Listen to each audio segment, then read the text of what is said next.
stated in Udupi that you studied Islam and because you wanted to dispel and learn for yourself what the religion was all about, and any kind of misinterpretations that that are generally over there. So, what was your takeaway from that? And also, has that impacted in your politics as well? Ma'am, I am a firm believer in all religion, madam. Because when we deep down look at the Old Testament, New Testament, or the Quran, or the Hadith, or the different interpretations, when we take time to read everything or to maybe to understand, because there's nothing called you will learn, because it's a lifetime when you sit with people. So that point of time, there was a very specific concern, madam, that the ISIS recruitment was happening in full swing, especially the parts of Kerala, because Mangalore and Udupi, they sit right above Kerala, and almost the culture is similar to Kerala. And people are believing, and I think Kerala had about a lot of people going via the Turkey and Syria to that. So that is the time we made an effort to tell people, jihad, it's my right, it's a holy war. And Darul Islam, when they say, anybody who is against me, I have to go and fight. So this was the common among youth. We are wronged. Something bad has happened. The Americans are like this. Afghanistan are like this. We want to go and fight. So that was the predominant culture among the so-called people who are getting radicalized. So for that, we wanted to, instead of just going by saying, please don't do it, it is against the law. If you go to ISIS, we will arrest you. Then their argument is, what is your problem? We are supporting ISIS against America there because there is a Muslim caliphate that is coming which got abolished, because they had an explanation to them after World War II, what happened to Turkey, how did you divide Turkey, which also looks valid to you, because when you sit with an open mind and discuss with them, my caliphate is gone, everything is gone, they are trying to do something against America, am I doing anything against our country, what is your problem? Though he is not going to join ISIS, but opposite side will have a healthy debate like that. Then we said, look, to talk to this guy, it is important that I have to understand a bit of his mind. Because for him, everywhere radical preachers, some Muslim Ummah talking somewhere, he is seeing in his telegram. Somebody giving a very strong, aggressive speech in Iraq, he is seeing that. Then we said, okay, let us learn. Muslim scholars, we invited. First we had a conference where the Muslim scholars used to speak to the youth saying that, what is Hadith, what is Quran, what is this holy war, what is this jihad? Then we made 3-4 Muslim conferences where we made the top Muslim leaders to come and speak, their own leaders. Because they were also very clear, look, don't do this. No radicalism should spread to this part of the coastal, because that's a very volatile part of Karnataka. A lot of communal violence happens, killing happens, especially Mangalore and Udupi, that belt, madam. Then it gave me an interest for me to read what it is, understand what it is.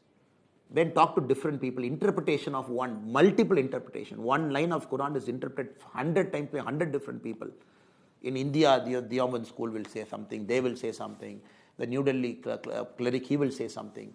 So that developed a curiosity to understand how did it got sometimes misinterpreted, sometimes rightly interpreted, what is it? So it's a curiosity for me, madam. Now, the same thing I follow in my life. Let us not just like that demonize anybody, a caste or a community or somebody. In India, the unfortunate problem, we read very little, madam. As a society, we are becoming more TV centric, more OTT centric, more Amazon Prime and Netflix centric. The younger generation read very little. And they just like that demonize somebody because of a caste identity or religious identity. Does the strident vocalization of religious issue in the north by the BJP, does that impact negatively for you in the south, where, like you said, the Muslims in Tamil Nadu are Tamil speaking, they are completely integrated in the society. So is that a problem? Sir, I'm not denying your question. It is some Karyakarta speaking somewhere in UP, Rajasthan, Bihar or someplace. Very openly anti-Muslim. A Karyakarta can speak like that. That's okay, sir, because he gets excited. The party can control always. So we as a leader, what do we speak counts as a party, because it's a big party, 20 crore people, and all kinds of people are inside. Somebody has faced a communal violence, somebody has lost something. So they get excited, they speak. It is true. But for us, as long as the leadership, we are disciplined in our communication. I am disciplined in my communication. Somebody is disciplined in our communication. I don't see that as a big problem. Sometimes what happens, a Karyakarta does something from different parts of India, immediately they will blow it up saying, this is BJP for you. Then we defend saying, look, Of course, we don't approve of that Karyakarta, what he has done. But we as a party, this is who we are to you as a person to you. So, it happens both ways, sir.